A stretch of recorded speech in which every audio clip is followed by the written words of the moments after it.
Hello and welcome back. So, last week we talked about how King Solomon was getting distracted by so many things, right?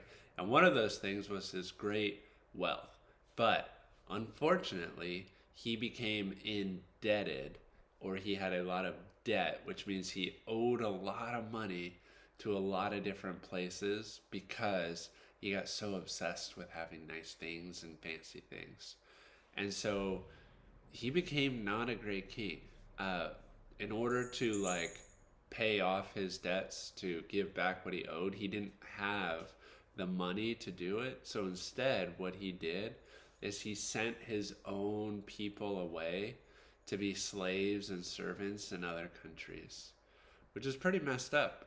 And so the people of Israel were very mad. They didn't like that at all. But remember, all the way back when Israel first wanted a king, right? Samuel warned them that this would happen. He warned them that your sons and daughters will go off and work and, be slaves.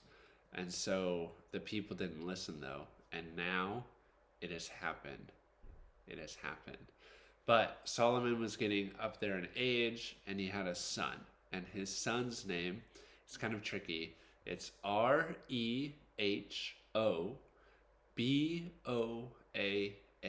Rehoboam. Rehoboam. Okay? His son's name is Rehoboam. And the people were scared that Rehoboam was going to be even worse than Solomon was, right? They were scared. So, if you remember, there's a lot of remembering, right? But way back in the day, Jacob, who became Israel, had 12 sons, and those sons became the 12 tribes of Israel. Well, the 10 northern tribes in the country, the 10 northern tribes says, not anymore, not anymore, ain't gonna do it, right?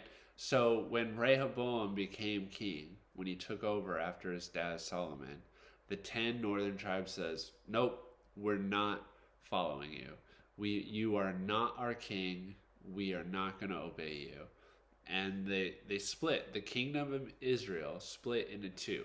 And the northern part was still called Israel. And the southern part that Rehoboam ruled over was called Judah. Now, the unfortunate thing is even though those 10 tribes broke away and kept their thing called Israel, they did not have good kings either. They did not have good kings. And actually, very quickly, these two nations, Judah on the south and Israel in the north, they got conquered over and over by all these different nations around them, right? They were no longer powerful. God's favor was no longer with them, and they got conquered. And within a very short time, right, the amount of land they had shrunk. It shrunk so much. If you want to look on a map, it was as small or a bit smaller than the state of Connecticut, which is not a big state if you look on a map, okay? That's how much land that the two nations, Judah in the south, Israel in the north, had left. And so we talked about last week how Solomon's distraction, his wandering away from God, would have consequences. Well, now we see what happened. The kingdom split, they got conquered, their people were being sent to other nations, they lost their land. It was not good times.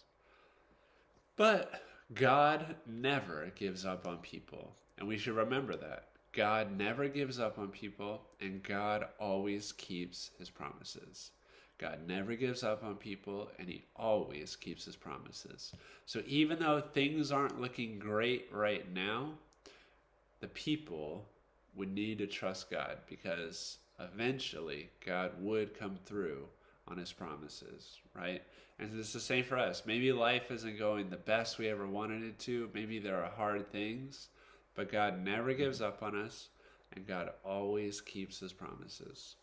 So I hope you remember that, and that is the kingdom being split in two. I hope you all are doing well, and I will talk with you again soon. Toodaloo.